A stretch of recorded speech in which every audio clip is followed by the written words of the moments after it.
What I notice again and again is that we keep looking at the horse, but almost never pause to notice what is the horse responding to. Before your horse has taken a step, he's already read your nervous system. Okay, he already knows what's going internally on with you before you've even asked him, her a question. Horses are prey species. They read tension. It's in their brain, their nervous system, to detect any change in movement, energy, way before we are, because of their prey being. They need this for survival. It's been adapted so that they can flee at the change of the lead mare raising her head, raising the ears, and they're gone. It's that quick. Before we've probably even blinked or got up from the sofa, the horse is gone. They read that tension, that change, that quickly. And just really, if you're a woman who loves her horse deeply, takes her riding seriously, but still walks away from sessions wondering what went wrong, then this episode is for you. Maybe you normalize immediately things like pressure, guilt, confusion, trying harder and harder, different tack, different trainers, but just not getting the results that you know are there. One of the biggest reasons progress stalls and has nothing to do with the training or the tack, and almost everything to do with how the horse is reading you. This is an episode that I've been thinking about doing for a while now, and being truthful, the biggest thing I've struggled with is just how to put it into words, because I feel it and I see the pattern absolutely everywhere. Capable equestrian women that have been with horses for most of their life, okay? It might not be their full-time thing because they have to make money, right? We've got to earn money to be with our horses. So they might have a primary corporate role. They're very capable in their role. They're very skilled, talented, working hard. They care for their horse like their child. I don't even have to explain this to you. Horses, they're like our human child. We love them with every part of our body. Maybe they go training, competing, and when they are training and competing, they're there to be serious, okay? It's an expensive hobby to do, and we want to do it the best that we can because we show up as we do for our job. We show the same need and the willingness and the determination for our horses as well. But why is the horse inconsistent, and why are the behaviors changing, and why, despite spending money on physio, chiropractors, vets, saddle fitters, you just become more hypervigilant, more tense and frustrated and overwhelmed, like you're stuck in the self-critical spiral to know why you don't have one simple directional approach to help your horse. Imagine that for a moment, because I myself take that for granted sometimes, in how intuitive and insanely admirable and clever these animals are, that they can read that amount of detail and pick up on the change in a nervous system way before we can. The horse doesn't hear what you mean, what we say.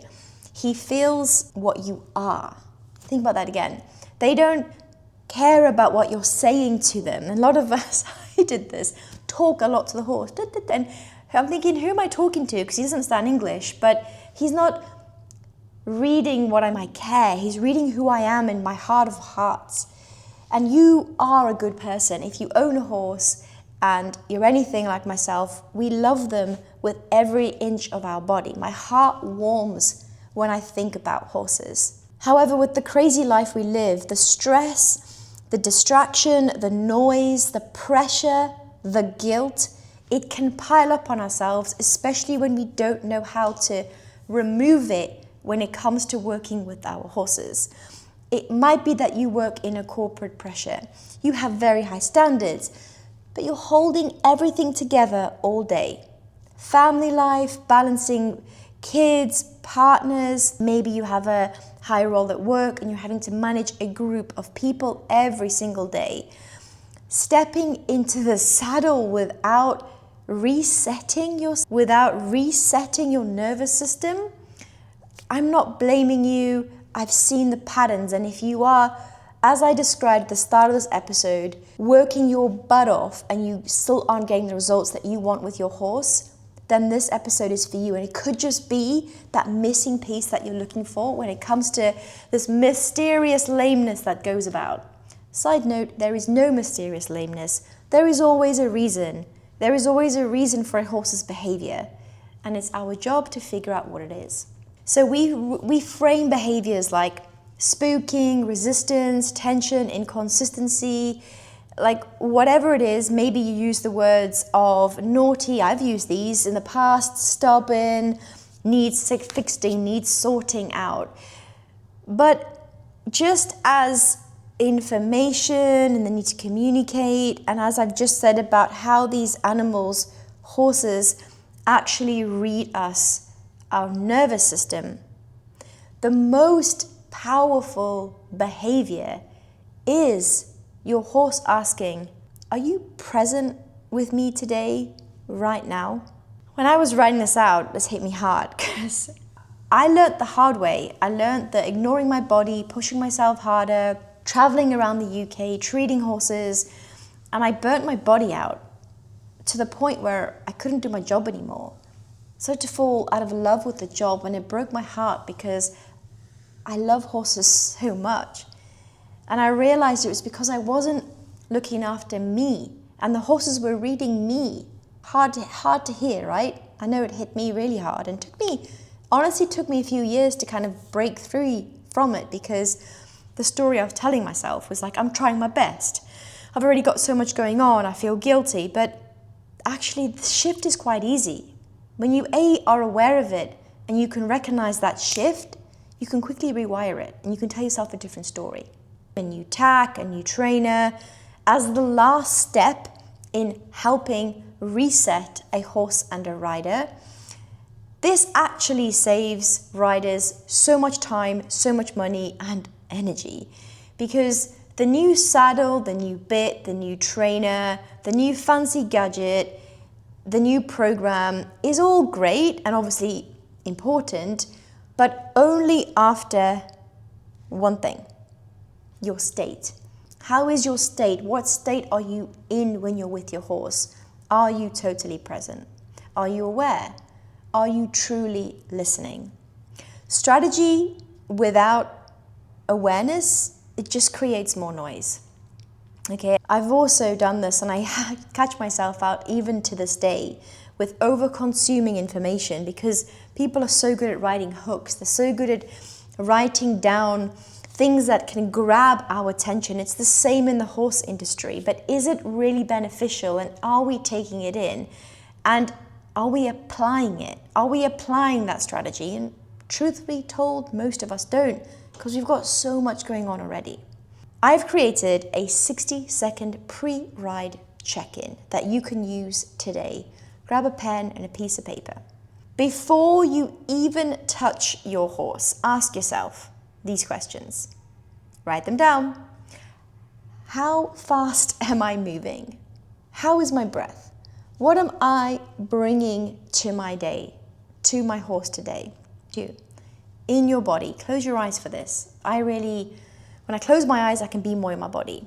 How's my jaw today? How are my shoulders? Do I have any areas of tension, sensations that are feeling a little bit achy? Anything like that, write them down.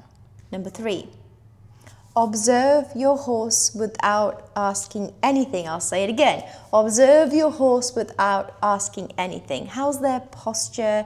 Their eyes, just observe them.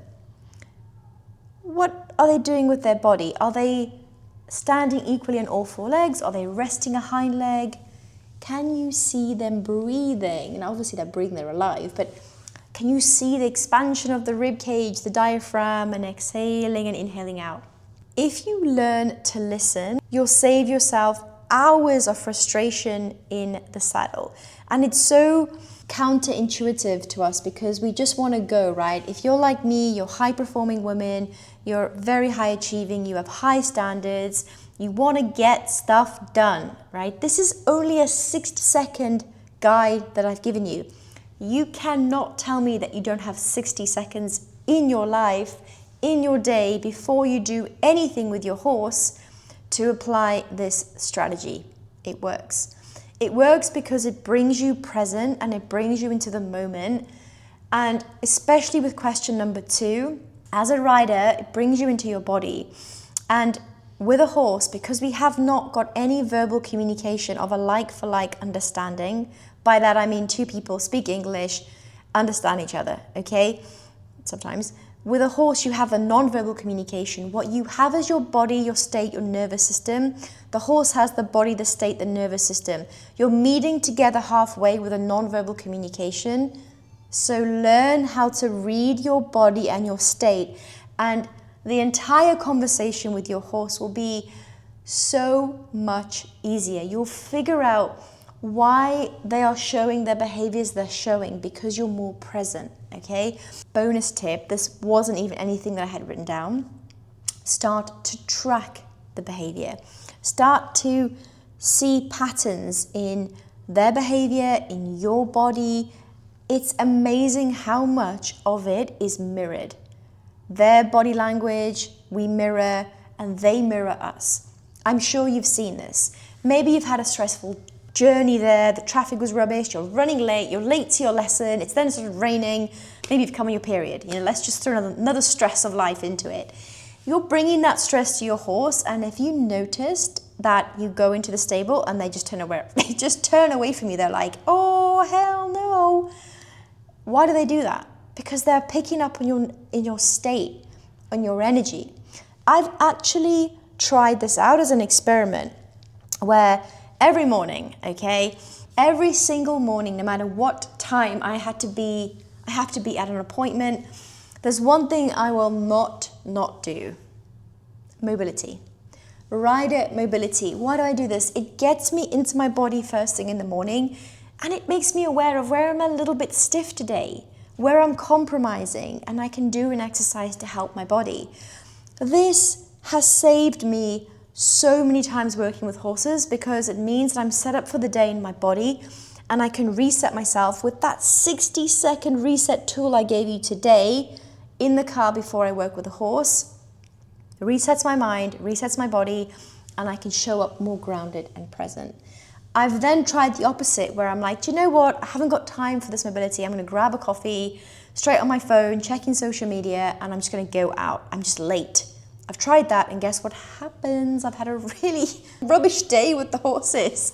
They know it, they feel it, and they're like, oh my God, your energy is just, you're stressed, get away from me. Let's just reset the nervous system now. Inhale deeply and exhale. I want to say, you're not alone through this. No one is perfect. You're not doing it wrong either. And your horse isn't broken. The fastest way forward right now, if this has resonated with you, is not to do more, but it's just to start listening better. If the way of understanding horses resonates with you today and how I've described it, if you want to feel calmer, clearer, more confident every time you ride, then stay with this channel. Comment below. I've named it the Horse Listener. I have the Horse and Rider Reset, which is very soon coming out. If you want to know more about it, comment Horse and Rider Reset below. Send me a message. I read all my comments. And as always, thank you for your time. Appreciate you listening, and don't forget to give me a subscription.